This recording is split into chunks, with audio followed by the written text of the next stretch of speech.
سيدنا محمد الفاتح لما وكل قول هاتم الماء سبق الناصر العاقب العاقب والعاقب صراطك المستقيم وعلى آله حق قدره ومقداره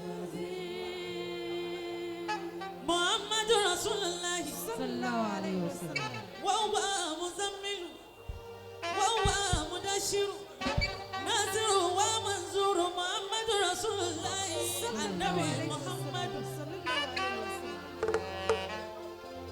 بليت بحب المصطفى خاتم يا مدن أبي الكون والأخلاق فرعا ومنتدا أتاني الله قبل أن أعرف الهوى سليت بنيران اشتياك يا مدى عليت به والناس في سنة الكرم تمتعت من يوم دارا إذ كنت مفردا وزهمت في هذا زماني وإنني لفي غيرتي ممن يروم محمدا ولكنني جليت قبل سباكه وقللت تبريز القرون لأمد محمد رسول الله محمد تنبنمي تسايمي دوتو تسايمي دارو تيمو جنينوه تيمو منينوه النبي محمد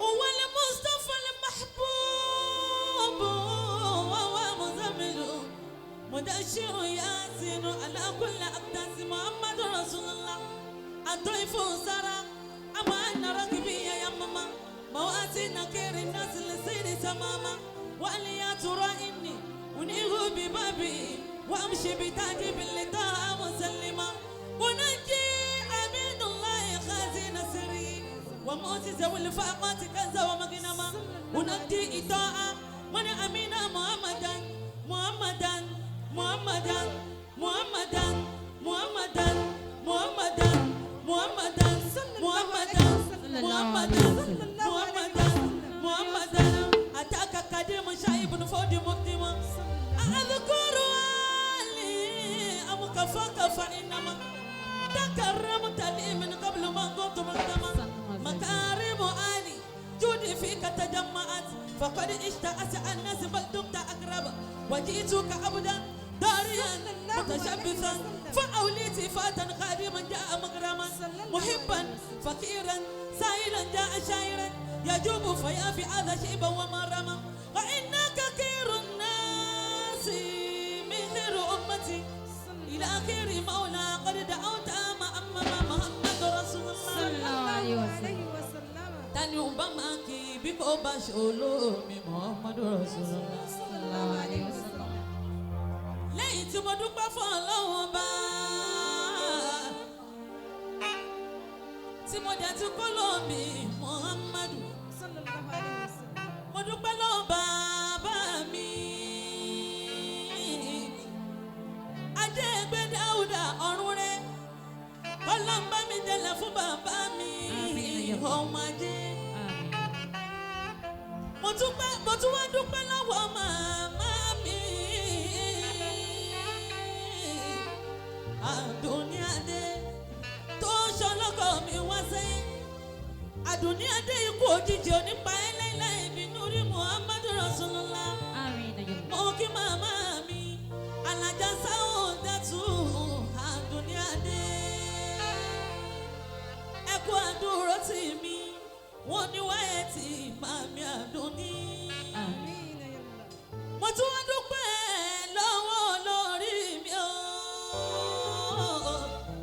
Muhammadu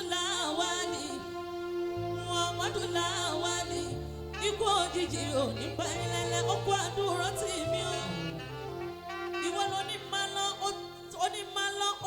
lọ wípé òun tẹ̀lé mi lẹ́yìn gbogbo ohun tí mo ṣe pẹ̀lú zikiri tí mo fi dálé ní ọlá ẹni ìbànújẹ́ oníkan ẹ wọn la Muhammadu Rasulullah bàbá Sulaimanu mi bàbá Mahbuba mi bàbá Adamu mi Akọ̀dádé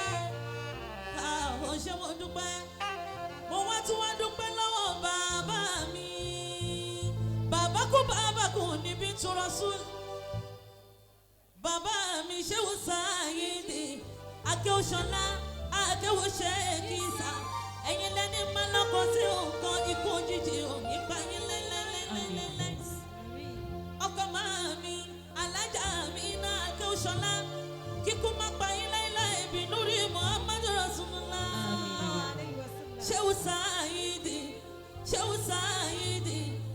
Sáyídì Akéwòṣọlá Akéwòṣèkìsà. Ikú òjijì ò nípa yín láíláí. Bàbá mi ẹ̀tọ́ mi ẹ̀rẹ̀ mi mo gba títọ́ mo gba rírẹ̀. Ikú òjijì ò nípa yín láíláí bí Núrí Muhammadu Rasulullah. Mo tún wá dúró mo tún wá kí bàbá mi. Onídúró mi ò mà ṣe. Alájí Ṣàràfàdínì Babátúndé. Ọ̀pọ̀ èèyàn bó bá fẹ́ ṣoore wọ́n á gbà mí kan.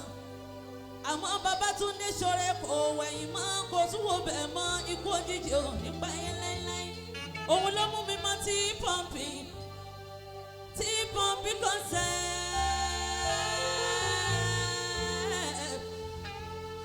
T-Pumpy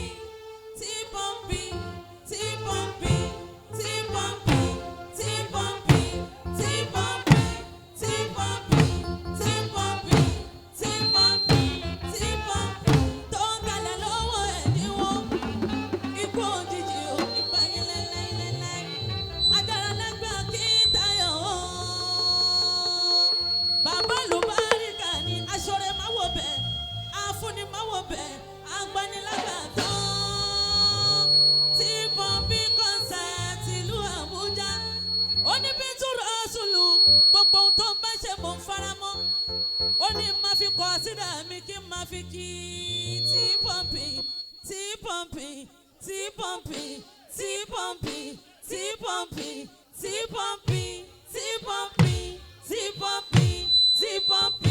What a fan of Mongana Hania.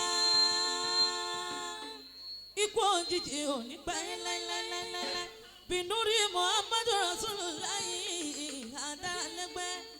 Adáralẹ́gbẹ́ Akíntayọ̀.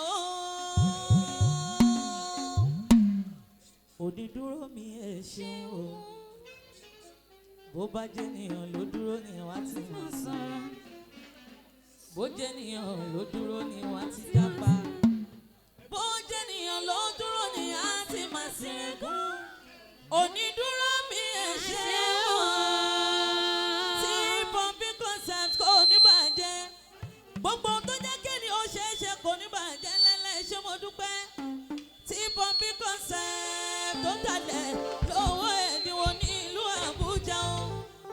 Mo tún wá kí ọ̀rẹ́ mi aládùúró tì mí. Yèyé Àgbẹ̀sìngà.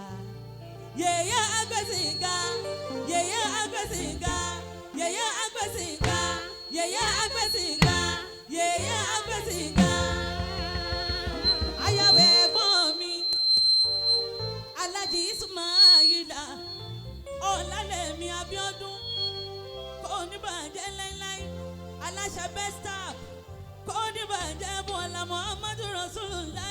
Àmín ya Allah. Alájà Tọ́yìrà. Alájà Tọ́yìrà. Mo dúpẹ́. Kò ní bàjẹ́ láíláí. Bọ́lá Muhammadu Rasulullah.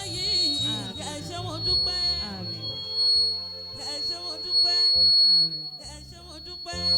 Mo wá kí màmá mi. Ìyá Rọ́díà mi. Ìyá Rọ́díàtù aya bàbá mi Àléfà Búlálà. Ẹ ṣé mo dúpẹ́. Kò ní bàjẹ́ Bọ́lá Muhammadu Rasulullah. Umu Rọ́díà ẹ ṣé mo dúpẹ́. Àbúrò bàbá mi Danjuma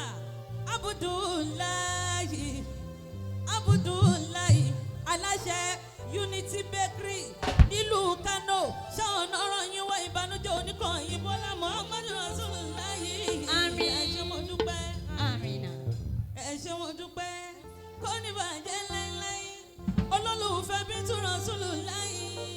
ẹ ṣé mo dúpẹ́ gbogbo apátápátá ni mo kí láláì dẹ́ni kọ́kọ́ sí alájà Fatia mi àyàṣe wàládùn ní ìyá sí ẹ ṣé mo dúpẹ́ alájà Fatia olólùfẹ́ mi lọ́jọ́ tó ti pẹ́ máa ní kó ní bàjẹ́ lẹ́lẹ́bọ́lá Muhammadu Rasulullah. Àmín.